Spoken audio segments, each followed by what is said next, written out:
മക്കളെ എല്ലാവർക്കും ഞങ്ങളുടെ പുതിയൊരു വീഡിയോയിലേക്ക് സ്വാഗതം. ഞാൻ നിങ്ങളുടെ സ്വന്തം മനോഫ്.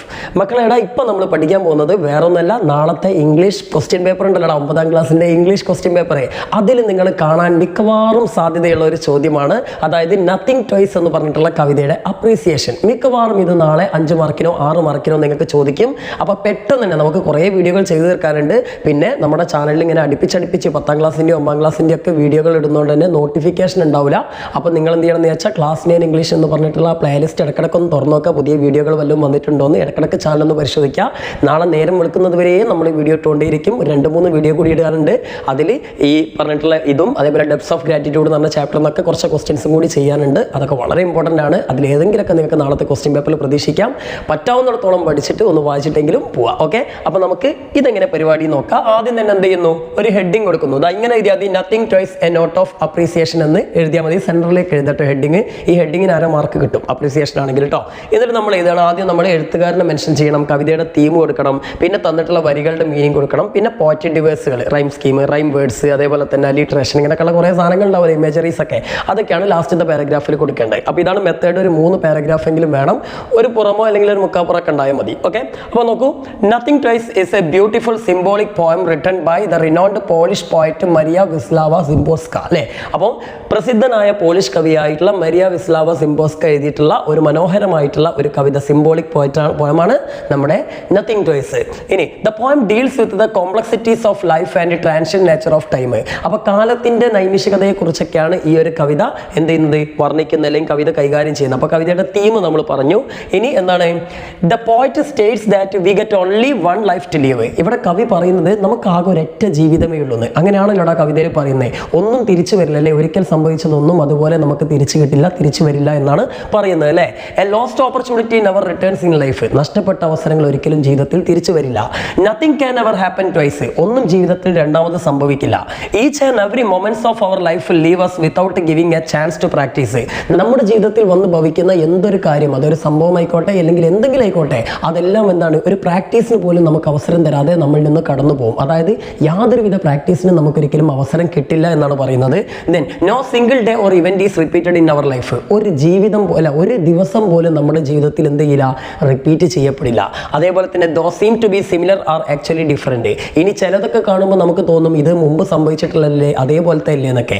അതേപോലെ അല്ല, ഒന്നിൽ നിന്ന് പൂർണ്ണമായിട്ടും ഡിഫറെന്റ് ആയിരിക്കും എന്നാണ് ഇവിടെ പറയുന്നത്. ഒന്നും എന്താ, പെട്ടെന്ന് കണ്ടാൽ ഒരുപോലെ തോന്നുമെങ്കിലും ഒന്നും റിപ്പീറ്റ് ചെയ്യപ്പെടുന്നില്ല എന്നാണ് ഉദ്ദേശിക്കുന്നത്. ഞാനിത് ഓൾറെഡി ഈ കവിത നമ്മൾ എടുത്തതാണ്, അതുകൊണ്ടാണ് സ്പീഡിൽ ഓടിച്ച് പറയുന്നത് കേട്ടോ. അർത്ഥം മനസ്സിലാക്കി പഠിക്കാം. ഇനി രണ്ടാമത്തെ പാരഗ്രാഫ് പറയുന്നത്, the poet gives us a beautiful instance to express her view that human relationship takes different expressions at different times.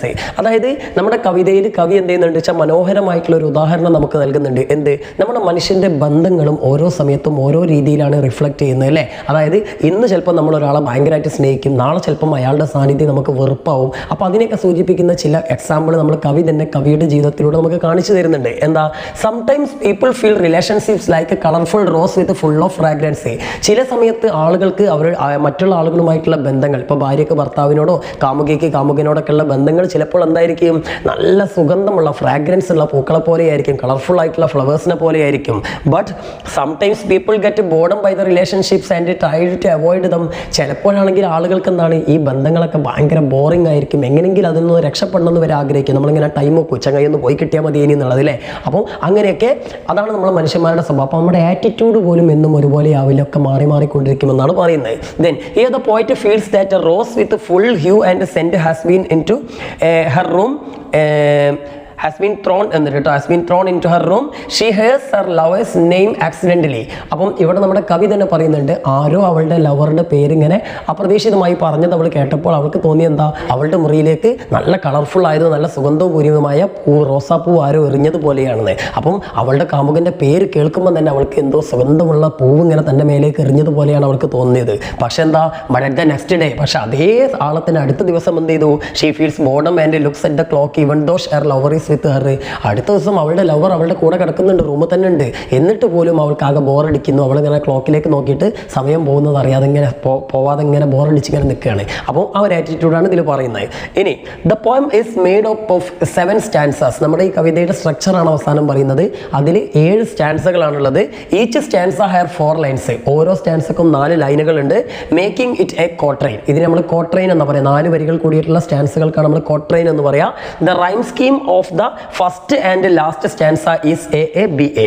ഈ ഫസ്റ്റത്തെയും ലാസ്റ്റത്തെയും റൈം സ്കീമിനെ നമ്മൾ AABA എന്നാണ് ഫസ്റ്റത്തെയും ലാസ്റ്റത്തെയും സ്റ്റാൻസുകളുടെ റൈം സ്കീം ഉള്ളത്.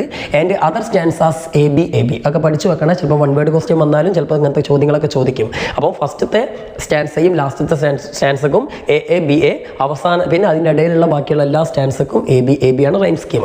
ഇനി the poet uses many poetic devices and imageries to adorn his poem. തൻ്റെ കവിതയെ അലങ്കരിക്കാനായിട്ട് ഒരുപാട് poetic ഡിവൈസുകളും ഇമേജറീസും കവി ഉപയോഗിച്ചിട്ടുണ്ട്.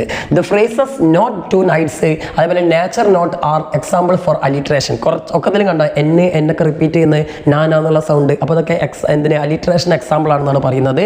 ഇനി അതേപോലെ തന്നെ the line just as 2 drops of water are makes an example for simile. നമുക്കറിയാം ലൈക്കും ആസും വെച്ചുള്ള കമ്പാരിസൺ ആണല്ലോ സിമിലി. അപ്പോൾ ഇവിടെ ആ just as 2 drops of water എന്നുള്ളത് ആസ് വെച്ചുള്ള ഒരു കമ്പാരിസൺ ആണ്. അപ്പോൾ അത് സിമിലിക്ക് എക്സാമ്പിൾ ആണ്. ഇനി the word curse is an example four metaphor which stands for life. ഇവിടെ കേഴ്സ് അല്ല, സോറി, കോസ് കേട്ടോ. അപ്പോൾ ഇവിടെ കോസ് എന്ന് ആ കവിതയിൽ ഒരു വാക്ക് ഉപയോഗിക്കുന്നുണ്ട്. ആ കോസ് എന്നുള്ളത് നമ്മുടെ ലൈഫിനെയാണ് സിംബലൈസ് ചെയ്യുന്നത്. അതുകൊണ്ട് അതൊരു മെറ്റഫോറിന് എക്സാമ്പിൾ ആണ്.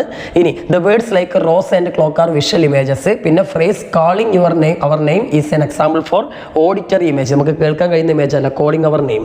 പിന്നെ എന്താണ് overall the poem is an excellent piece of work highlighting the limitations of human life. നമ്മുടെ മനുഷ്യന്റെ പരിമിതികളെ കുറിച്ച് ഹൈലൈറ്റ് ചെയ്യുന്ന ഒരു കവിത വളരെ നല്ലൊരു കവിതയാണെന്നാണ് ഓവറോൾ ലുക്കായിട്ട് പറയുന്നത്. അങ്ങനെ നമ്മുടെ ഒരു സ്വന്തമായിട്ടുള്ള അഭിപ്രായം കൂടി പറഞ്ഞു കഴിഞ്ഞാൽ പരിപാടി കഴിഞ്ഞു. ഇനി മക്കളെ ഇത് മൊത്തമായിട്ട് നിങ്ങൾക്ക് പഠിക്കാൻ കഴിയില്ലെങ്കിൽ ഇടയിലൊക്കെ ചില വരികൾ ഒഴിവാക്കിയേക്ക്. പിന്നെ നിങ്ങൾക്കുള്ളൊരു നേക്കം എന്താണെന്ന് വിചാരിച്ചാൽ ഇതിൻ്റെ ഇടയിലൊക്കെ നിങ്ങൾ എന്ത് വിചാരിച്ചാൽ നമുക്ക് കുറച്ച് വരികൾ നമ്മുടെ ക്വസ്റ്റ്യൻ പേപ്പറിൽ തരും. അപ്പോൾ ആ വരികളൊക്കെ ഇടയിലൊന്നും ഇങ്ങനെ വരികളായിട്ട് തന്നെ എഴുതിയിട്ട് these lines are very beautiful എന്നൊക്കെ പറഞ്ഞാണ്ട് പിന്നെ നിങ്ങളുടെ വക കുറച്ച് കയറ്റി കൊടുക്കണ്ട this is A beautiful poem എന്നൊക്കെ പറഞ്ഞാണ്ട് 1-2 സെൻറ്റൻസുകളൊക്കെ കുത്തി കയറ്റി കൊടുത്താൽ നിങ്ങൾക്ക് കുറച്ച് ഒപ്പിക്കാം. ഓക്കെ, ഈ ഫസ്റ്റത്തെ പാരഗ്രാഫ് എങ്കിലും ഒന്ന് വൃത്തിക്ക് പഠിക്കാൻ വേണ്ടി നോക്കുക. അപ്പോൾ എല്ലാവർക്കും ഓൾ ദി ബെസ്റ്റ്.